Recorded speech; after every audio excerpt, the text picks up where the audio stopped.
안녕하세요. 리버사디교회 성도 여러분, 수요일 무엇이든 물어보세요 시간입니다. 오늘도 역시 우리 성도님 중에 한 분께서 해주신 질문을 저희가 함께 나누면서 그 해답을 좀 찾아가 보겠습니다. 오늘 질문을 주신 분은 굉장히 우리 젊은 성도 중에 한 분이십니다. 오늘 저희가 함께 다룰 그 질문의 내용을 보기 전에 잠깐 기도로 성령 하나님의 은혜를 구하고 그리고 질문을 함께 살피도록 하겠습니다. 기도하겠습니다. 사랑하는 하나님, 오늘 저에게 은혜를 주셔서 주님의 말씀을 함께 나누고 특별히 또 우리 성도님 중에 한 분께서 주신 질문을 다뤄갈 수 있도록 인도하시니 감사합니다. 이 시간에 저희에게 귀한 은혜와 축복을 허락하시고 저희가 함께 이 궁금증을 해결해 가면서 분명한 해답을 얻어 그것이 우리 주님을 섬기는 데 있어서 귀한 영적인 축복이 될 수 있도록 이 시간 성령으로 함께 해주시기를 우리를 사랑하시는 예수님의 이름으로 기도드리옵나이다. 아멘. 예, 오늘 주신 질문은 이제 이것입니다. 질문을 좀 함께 보도록 하겠습니다. 왜 기도를 열심히 하는데 마음이 더 허전하고 뭔가 더 잘 안 되는 것 같을까요? 이렇게 질문했습니다. 한 번 더 읽어볼까요? 왜 기도를 열심히 하는데 마음이 더 허전하고 뭔가 더 잘 안 되는 것 같을까요? 사실 이 질문은 굉장히 일리가 있는 질문입니다. 사실상 신앙을 처음 시작하고 혹은 뭐 교회를 처음 접하고 신앙을 처음 접하고 그리고 기도에 관해서 들은 다음에 하나님께 이제 기도를 열심히 드려야 되겠다 이렇게 생각하고 기도 생활을 시작하게 될 때에 사실상 이러한 느낌을 받는 경우가 생각보다 꽤 많습니다. 사실 이 질문을 주신 분도 신앙을 하신 지가 그렇게 오래되지 않으셨고요. 실제로 본인이 기도를 열심히 해보셨는데 이런 느낌을 받으신 거죠. 왜 그럴까? 그 이유는 무엇일까를 한번 살펴보려고 합니다. 사실 실제로 이런 부분에 관한 실험이 있었습니다. 여기 기도에 관한 연구가 있는데요. 병원에 있는 환자들을 세 그룹으로 나눴습니다. 상태가 비슷하고 나이가 비슷하고 증세가 비슷한 분들을 모아서 이분들을 세 그룹으로 나눴습니다. 그리고는 각각 이렇게 했죠. A그룹에 속한 분들은 기도를 전혀 하지 않았습니다. B그룹에 속한 분들은 기도를 했습니다. 자신의 질병에 대해서 또 자신의 삶에 대해서. 그리고 세 번째 C그룹은 기도를 하면서 성경을 함께 공부했습니다. 기도가 무엇인지 배운 것이죠. 여러분, 이렇게 세 그룹으로 나눠졌을 때 어느 그룹에 계신 분들이 가장 질병이 많이 호전되고 삶의 질이 향상되었을까요? 우리가 예상할 수 있는 것처럼 역시 C그룹이었습니다. 이 C그룹은 기도를 하면서 또 기도가 무엇인지를 성경을 통해서 배웠던 분들이고요. 나머지 이 A는 아까 말씀드린 것처럼 기도를 전혀 하지 않은 그룹이고요. B그룹은 기도만 했던 그룹입니다. 자, 그러면 그 다음에 어느 그룹에 있는 분들의 증세가 가장 악화되었을까요? 아이러니하게도 기도를 했던 그룹, B그룹에 계신 분들이 증세가 악화됐습니다. 이게 어떻게 된 걸까요? A그룹에 있는 분들, 기도를 하지 않은 분들은 차라리 좀 더 나았고요. 뭐 그대로이거나 조금 더 시간이 지났으니까 조금 더 나아졌거나 그런 반면 B그룹에 계신 분들은 증세가 악화됐다고 합니다. 일단 기도와 하나님의 말씀이 육신적인 건강에도 도움을 주고 건강이 좋아지게 하고 정신적으로도 향상하게 하고 그 삶의 질이 전반적으로 나아지는 축복을 얻은 것은 분명합니다.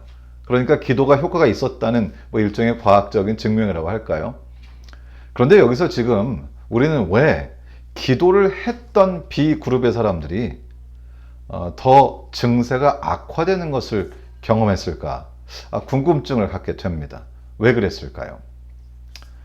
오늘은 사실 왜 그런지를 설명하는 그런 시간이 될지도 모르겠습니다. 여러분, 기도라고 하는 것은 무엇을 하는 것일까요? 때때로 사람들은 잘못 생각하는데 기도는 자판기나 혹은 예전 고전 동화의 도깨비 방망이나 이런 것처럼, 혹은 어떤 일이 일어나도록 하는 주문, 이런 것들처럼 일방적으로 무엇을 얻기 위해, 무엇을 받기 위해 신께 나의 소원을 계속 이야기하는 것으로 잘못 이해하기가 쉽습니다. 그렇지만 기도라고 하는 것은 사실 하나님과 내가 관계를 맺고 서로 함께 마음을 나누는 것이죠. 여기에는 한 가지 전제가 있습니다. 그 전제는 하나님의 말씀 히브리서 4장 15절에 있는데요. 히브리서 4장 15절입니다. 모든 일에 우리와 한결같이 시험을 받은 자로 돼 죄는 없으시니라. 그러니까 우리가 하나님께 우리의 마음을 이야기할 수 있는 것은, 주님과 대화할 수 있는 것은, 주님께서 우리를 이해하시고 또 인간으로 세상에 오셔서 우리와 한결같이 시험을 받으시고 우리와 마음을 나누실 수 있는 분이기 때문에 이 기도라고 하는 것이 특별한 의미를 갖는 것이죠. 그래서 제가 매우 좋아하는 정로의 계단이라고 하는 책에서는 기도를 이렇게 정의하고 있습니다. 한번 읽어보도록 하겠습니다. 기도는 마치 친구에게 하는 것처럼 하나님께 그 심정을 펴놓는 것이다. 기도는 우리가 어떠하다는 것을 하나님께 알리기 위함이 아니요, 우리로 하여금 그를 받아들일 수 있도록 하기 위함이다. 기도는 하나님을 우리에게로 내려오시게 함이 아니요, 우리로 하여금 그에게로 올라가게 하는 것이다. 일단 그러니까 기도는 마치 자판기에 돈을 집어넣고 물건을 빼는 것처럼 내가 기도하면 그 대가로 무엇인가 주어지는 그런 거래적인 일이 아니라는 것입니다.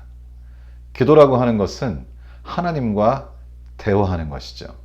하나님과 이야기를 나누는 것입니다.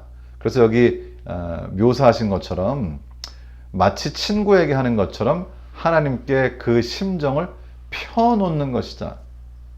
그러니까 하나님께 가까이 다가가는 것입니다. 그런데 이것이 되려면 우리 하나님께서 존재한다는 사실은 당연히 믿어야 할 것이고요. 하나님이 어떤 분이신가를 배워야 합니다. 대화라고 하는 것은요, 잘 아는 사람끼리 잘 되죠. 저하고 저희 집사람도 이렇게 가끔 앉아서 이야기를 하다 보면 막 끝도 없이 대화를 할 때가 있어요. 서로 잘 아니까 대화할 게 참 많아요. 그런데 때때로 여러분, 전혀 모르는 사람과 어떻게 함께 있게 됐을 때 굉장히 서먹서먹한 것을 경험하게 되죠. 하나님과도 마찬가지입니다.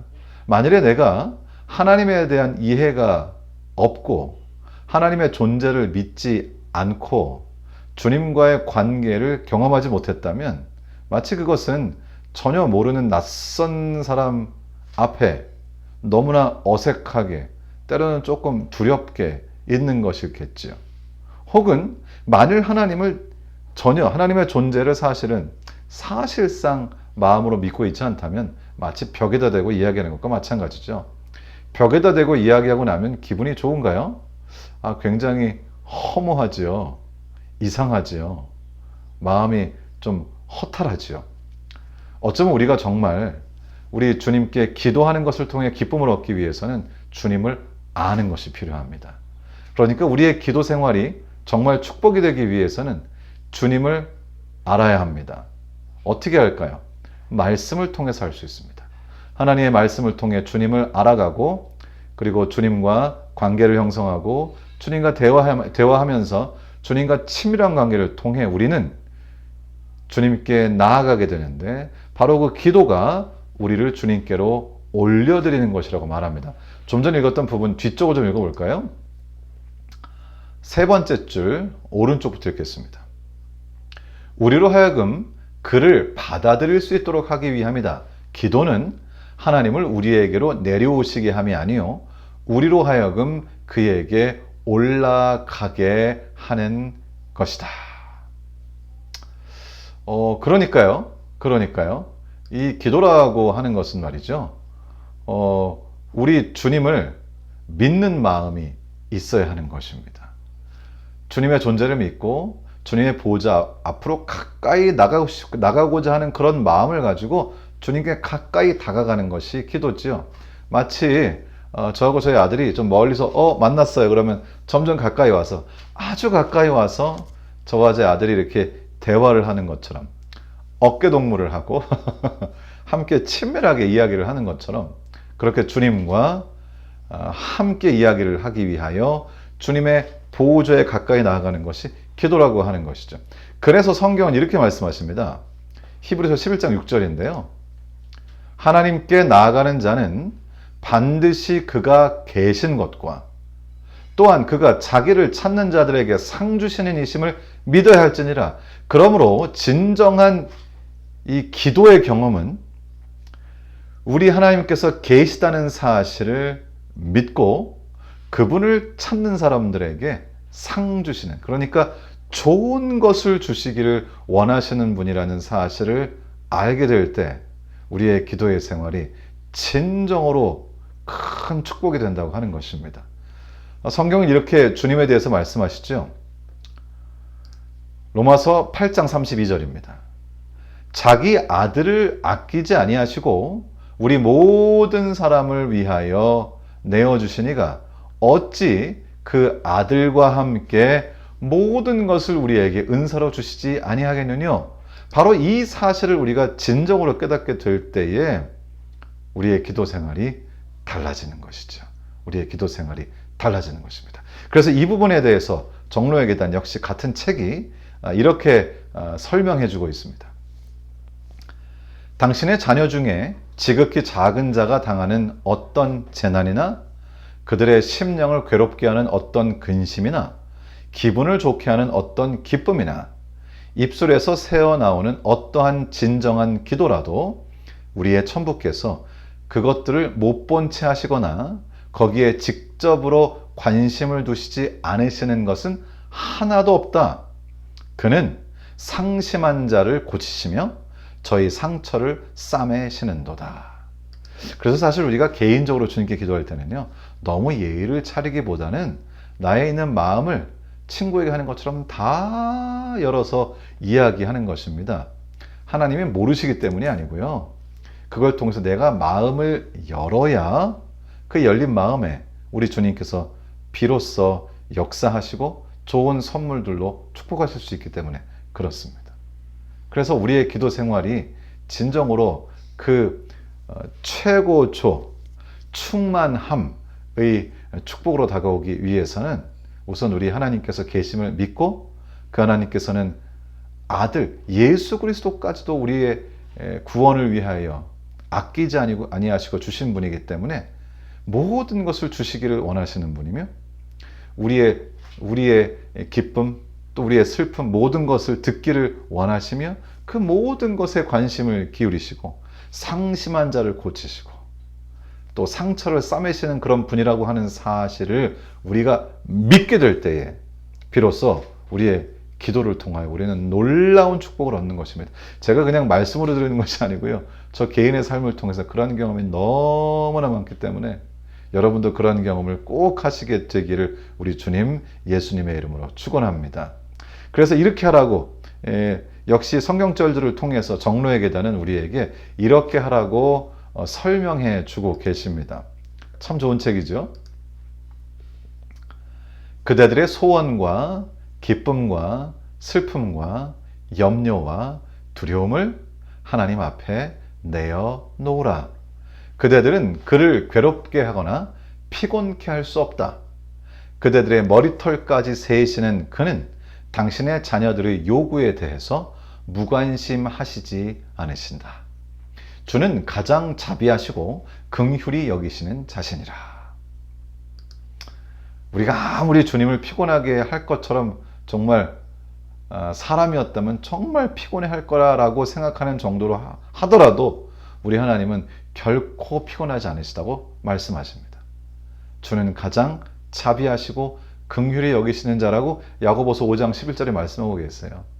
그래서 우리는 그저 기도라고 하는 것을 너무 형식에 매이기보다는 우리의 마음을 항상 하나님께 아뢰고 하나님께 열고 하나님의 섭리하심을 경험하는 것이 바로 기도라는 것이죠. 내 마음을 열고 우리 주님의 보좌로 다가가는 것입니다.